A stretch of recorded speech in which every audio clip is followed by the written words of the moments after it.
Why Christian marriages lose their intimacy. Avoid this mistake. After 34 years of marriage, we had seasons where intimacy just faded. Not because of a big crisis, not because we stopped loving each other, because we made one subtle mistake and we didn't see it until after. If you've ever felt this slow drift like your roommates rather than a married couple, I want to share with you what it was that shifted for us. And the one mindset that helped rebuild the connection we thought we had lost. Let's dive in. Teresa, one of the things that will, I guess it will cause a drift in marriage, in closest marriage, is when friendship stops being intentional. I guess when you go on cruise control. All right, because there's such an effort to date, and there's so much energy getting ready for a wedding, and you get married, and then if you have kids or you're both working, something is going to occupy your time. Right. And you can just get on cruise control. Yes. And even there's a silly myth that if I married the right person, it wouldn't be so hard. Or this is just how marriage is. You just, you just drift. What we're saying, that's not true. That is a lie. Friendship has to be intentional. You have to intentionally keep working on your friendship with your spouse. You know how you went on dates and you planned dates and you did things together for fun. You fell in love by talking with each other. You got to keep working on the friendship, right, Teresa? That's right. And that's what kind of started the whole idea for us sharing our experiences in a podcast at all, was that we realized a lot of people may not know this, that if you don't maintain a friendship throughout your marriage, then things just start kind of unraveling, and it really holds that marriage together in a way that romance doesn't, because romance is more in the emotional realm, but friendship, like you said, that's intentional. That's where you make time and you take time for each other, no matter what it is that you're doing together, but you make sure that you're doing things together.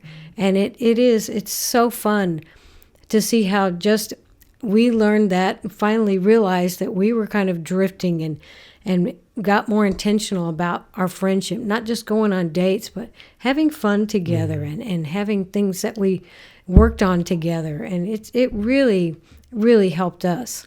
Right. If you would like a free PDF of fun date ideas for couples, just drop in the word fun in the comments below, and we'll send you a link to this free PDF. 20 fun date ideas for couples. Number 2, something that will cause marriages to lose their intimacy is unresolved conflicts. Now, this may be from a variety of things. It could be from relatives.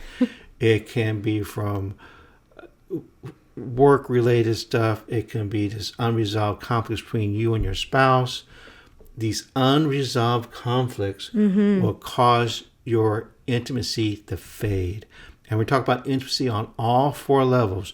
We're talking about a spiritual intimacy. We're talking about intellectual intimacy. We're talking about emotional intimacy. And we're talking about physical intimacy. Right. It will cause all 4 levels to fade. Yes, it really does interrupt that oneness. And if you're not allowing things to get aired out, if you're holding any grudges, if you're upset about something else and you're just kind of turning yourself off to your spouse, those all affect your marriage. Or if you disagreed about how to do something for the kids. I mean, it could be so many different things, but that can create, a bit of coldness in your relationship that's not healthy for marriage. You don't want that to go on for long. Financial disagreement. It could be like there's so many areas, or it just could be a disagreement that causes a shift and a coldness, like Teresa. Number 3, this we see this a lot: exhaustion. Oh, yes. Exhaustion will cause your intimacy to fade. It will cause you to drift in your marriage, Right. and you're just tired. You're just tired. And husbands, if you want your wife not to be tired, you gotta help her. Who said that the wife does all the cooking, cleaning, and the sewing, and putting the kids to bed? No one, especially not me. Your partners. That's right. Your partners. You're a father to those kids. You take care of them, and you help put them to bed. You help clean. Just take care of the house together. Help your wife from being exhausted. That's right. And same thing with the wife. Your husband comes home and maybe he has a physically draining job and just wipes him out. And you can help him. So you have to work together as a team. You really do. That's so true. Don't you, Teresa? Oh, yes, that's exactly right. I love that you talked about it from both sides, because exhaustion can really make it where it's too much effort. It feels like too much effort to be romantic or to spend time talking or to even have physical intimacy. You're just like, I'm just too tired. And we know you can go through phases of that, like when children are just born, when your babies are brand new and there's just so much to take care of and you're not even getting much sleep. We can understand that. That's a season you go through, and you just have to give each other a lot of grace and try to get more rest and take care of yourselves. And then, you can plan to have more time together, talking and sharing emotions and have intimate time, all of that. But just be loving and caring for each other when there's exhaustion for either one of you or both of you. And number 4, a spiritual disconnection. If you're not making time every day to connect with each other on purpose, and you got to connect on all levels. You got to connect intellectually, you got to connect emotionally, you got to connect spiritually. You got to make time, and it's intentional. Friendship is intentional. Yes, it is. And you got to connect to each other spiritually, intentionally, praying That's together. So good. Just sharing things on a spiritual level. Husbands, your wife needs a spiritual leader. She really does. She needs you to be her spiritual leader, and you got to take your office, and you got to minister to her as spiritually, to build her up. Right, Teresa? That's so good. That's right. So I find spiritual disconnection can happen a lot when not just busy with work responsibilities, but you might think, this is my personal time. This is very personal to me. I don't want to share spiritually what's going on with me. Like if God is dealing with me about things, and I'm not saying me personally, but some people may be like that, where it's hard to share that, well, God's been dealing with me with something, and I've got to get rid of some stuff in my life or whatever it is. But it will be amazing to you if you allow your spouse to hear about these things and you connect. I think you would see a lot of compassion and understanding from your spouse, because that spiritual connection is so important. Right. It's so important. It is the lifeline of your marriage. It really is. It is the lifeline of your marriage.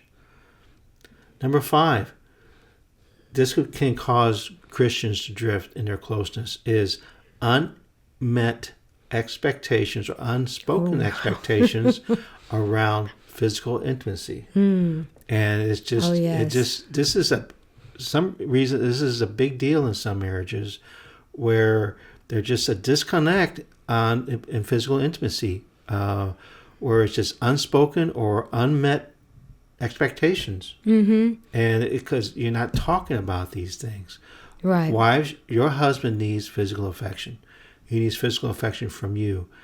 And, usually there's someone who has a higher drive than the other. And 25% is the wife, 75% is the husband. But if you're the one who has the lower drive, initiate more. Bless your husband, bless your wife, and just see it as a gift to give your husband. See it as a gift to give your wife. That's right. And not some kind of duty. Oh, this is my duty. No, see it as a gift that you can bless your spouse with, and actually talk about it. That's right. Yeah, talk about what your expectations are, because, and not in a way to say, I'm imposing this on you, but share what you were expecting, and where you've been disappointed or thought things should be better or different. You have to talk about these things. It doesn't take the romance away or anything like that.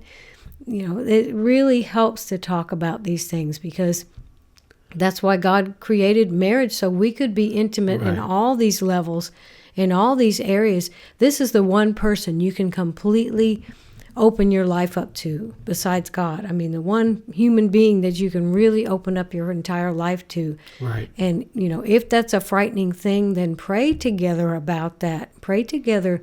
If you're having trouble having your expectations get on the same page, and then pray together about those things and say, God, help us understand each other and meet each other's needs. Right. Husband, I'll give you a pro tip. If your wife feels close to you spiritually and emotionally, she is more apt to open up to you physically. Wives, if your husband seems to be emotionally distant, open up to him physically. Get close to him physically, and he's more apt to open to you emotionally. So that's so true. He'll be more apt to share with you when he feels physically close to you. So if you would like to dive into some more videos about building up your emotional and physical intimacy, check out this playlist, and we'll see you over there.